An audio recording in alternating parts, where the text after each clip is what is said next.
Hey there, welcome to LSAT Demon Daily. I'm Josh Mansfield, the teacher with the Demon, and with me is Nathan Box, one of the founders of lsatdemon.com and the weekly podcast Thinking LSAT. Our email today comes from Ryan with the subject, should I cancel my upcoming February test? Ryan says, hello, about 2 months ago, I made a rash decision to sign up to take the LSAT because I was unsatisfied with my current studies. I was looking for something more rigorous, logical, and more aligned with my personality. For reference, I'm a master's of social work student, and I'm more of a fighter than a lover.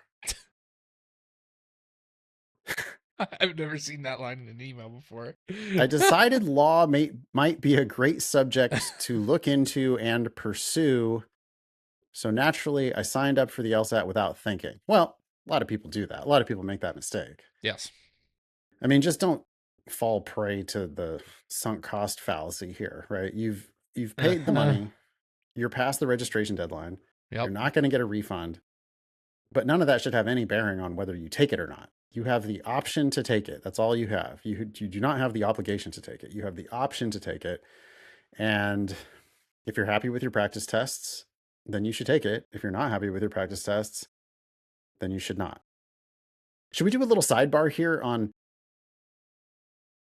some of what he's saying actually makes sense to me. The moving over to law, specifically because you're a fighter, I think is kind of good. I agree with that. I thought it was, I laughed because I think it's funny. It's clever there, but I agree with that. There's a lot of things about it that are designed to create a feeling of this like adversity. It's zero sum. It's zero sum. We talk about this all the time. There's a winner and a loser in a trial. Well, there's winner and loser in trial. I mean, even if you're looking at like transactional work, you have a party that is like, it's you trying to capture more of the tug of war, trying to get more value out of it. Yeah. But even the structures of law school, the curve is designed to be adversarial. Oh yeah, they like establish in advance the GPA of this class is gonna be on average. It's different at different schools, but some schools it's like no, the GPA average is going to be 2.7. Yep. So you could be admitted to Columbia or Harvard, and you could end up with a sub 3 GPA. Yeah. Because now I don't know what their curve is, so don't probably not Harvard. I don't even think probably not Harvard. Right, but you can't. But there's a lot of zero sum where it's like you cannot get a good grade without someone else getting a bad one. You can't win without somebody else losing, and there is a lot of that in law. So if you're looking at masters of social work studies and you're like, this is too soft for me, I want to go do something where we're going to really fight it out and have winners and losers, I think that makes sense. As far as I just question rigorous, logical, and aligned with my personality. I did not find law school to be very... Now, rigorous meaning hard. Okay, fine. It's hard. But is it logically rigorous? Like it actually makes sense? Or is it more like memorizing a bunch of dogmatic stuff? And I think it's kind of the latter more than it is the former in a lot of cases. Yeah. And like, Ryan, go find out like what kind of law is interesting to you. Right. And because is reading and writing constantly, like, is that something that is going to be like more aligned with your personality? Or are you like, no, I really need to be with people? If so, what kind of legal careers are going to set you up with that? Are they ones you're interested in? Or are you good sitting at a desk reviewing documents for double-digit hours and not seeing people? Let's get to Ryan's LSAT-related questions. Sidebar done. That was an interesting sidebar. Yeah. Okay, I started studying on January 1st, and I really enjoyed it. Wow, so starting to study on January 1st for a February LSAT. Yeah. I bet a shocking percentage of students or applicants do that. I did.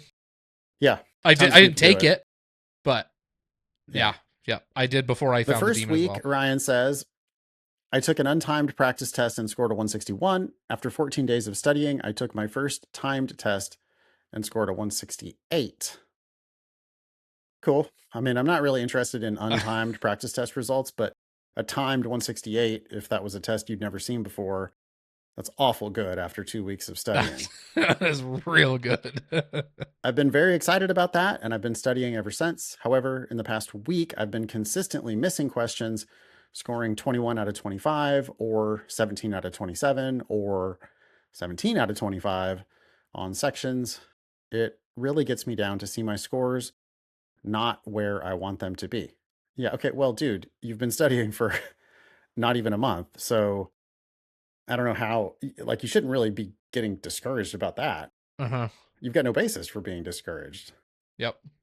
That's like, I went ice skating yesterday. Okay. My stepdaughter was on like a field trip, and I went down there and like tried to skate with her for a little while. I made it like 2 laps, and I was worried I was going to kill myself. But I didn't like beat myself up about it because I haven't practiced ice skating. Anyway, Ryan continues.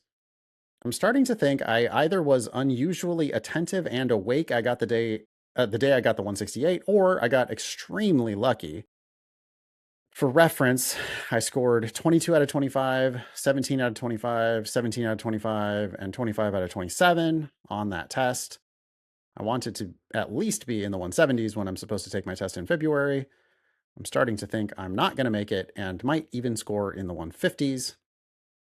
I feel like an idiot, and I'm embarrassed for making the rash decision to sign up for the test with money I don't have.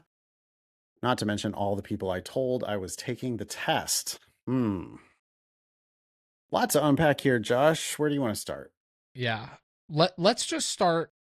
We're going to give you some advice on what to do before you actually take this test. But let's just start with the question that was asked of, should I be canceling my test? Yes, you should cancel it. The money is gone. But you don't need to pay $280 to be disappointed. You can just say, I know I would not get the score that I want, and I'm going to walk away from that. And that is okay, because that saves you an attempt. You should apply for fee waivers for future tests, if that's something that's a consideration. Submit the documentation, appeal it if you're denied. I've heard people who appeal and then immediately after appeal will get that fee waiver. Yep. So if you're denied a fee waiver, appeal for that fee waiver. Yep.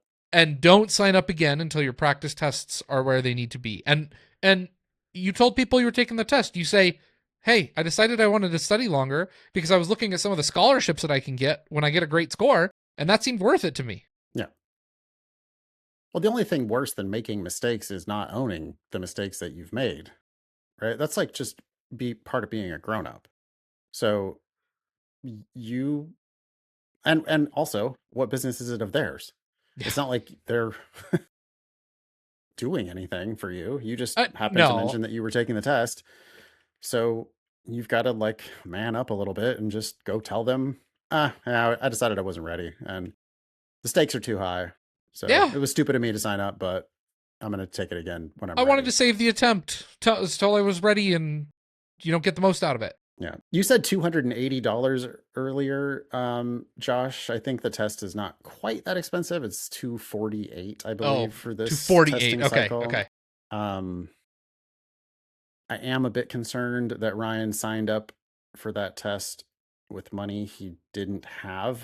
Because if you don't have $248 to pay for the LSAT, then how the hell are you planning to pay for law school applications, let alone living expenses and everything else while you're in school? I don't, I would never want our students to be making bad financial decisions to be with us. So, I would encourage you to save up. If you need to put your master's on social work on hold, you can always do that. Mm-hmm. Get a job, make some money, get yourself in a better position. Because you're the type of person who it seems like would be able to go to law school for free with the right LSAT. And I'm not sure it's even going to be that hard for you. It seems like you should be able to score in the 160s in your sleep. Well, and here's the other thing. It kind of depends on where he's at in that master's program. But if this is your last semester, go finish it. Go get a job. and you're not applying till the fall anyway. And so, or you shouldn't be, please don't. But then go apply in the fall, work for 18 months. Now you're saved up, you're going to school for free because you waited and you got your best LSAT score, and things are just in a much better place. Like there's no rush to take the test in February. But if you're in your second semester of a 2 or 3 year program, yes, if you don't want to be a social worker, you should not be getting a master's in social work. Don't keep paying for that. So, you got to decouple those two things. It's insane to be like, oh, well, because I don't want to do my master's in social work program, I therefore have to immediately go to law school.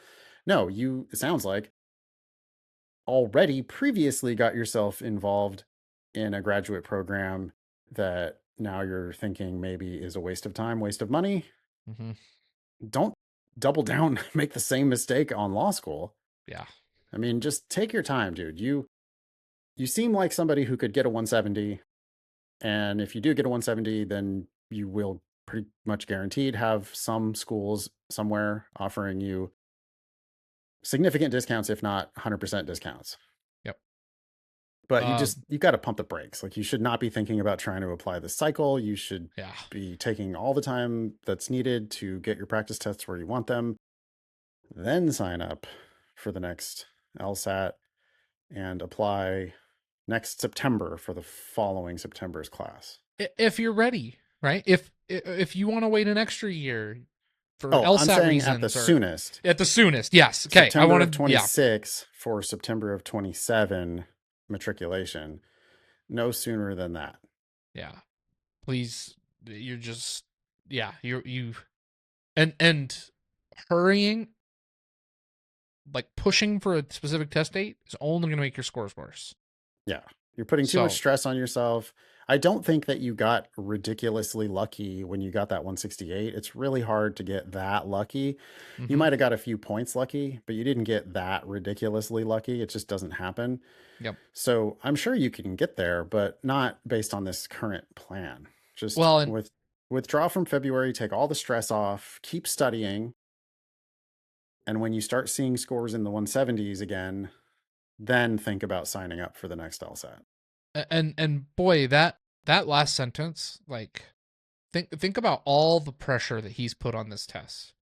I'm signed up in February. I don't want to be. I feel like an idiot. I'm embarrassed that I made the rash decision. I don't have the money for this. I told all these people about it. I gotta, like, I'm in a program I don't like. Like, putting all of that onto one test.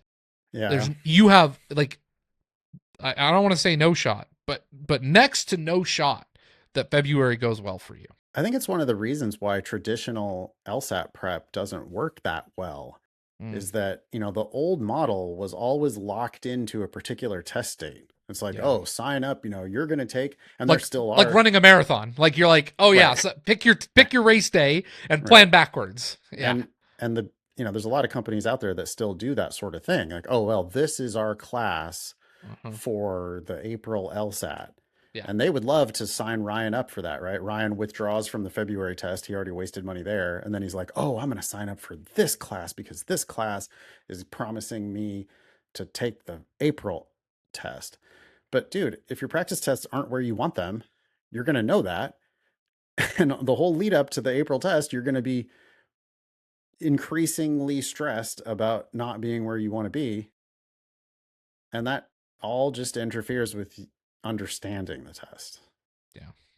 So don't sign up for any test. Don't even shoot for any particular test. Just study until you get in the 170s, then sign up. Anything else leave it there for Ryan? Yeah, that's all I got for him.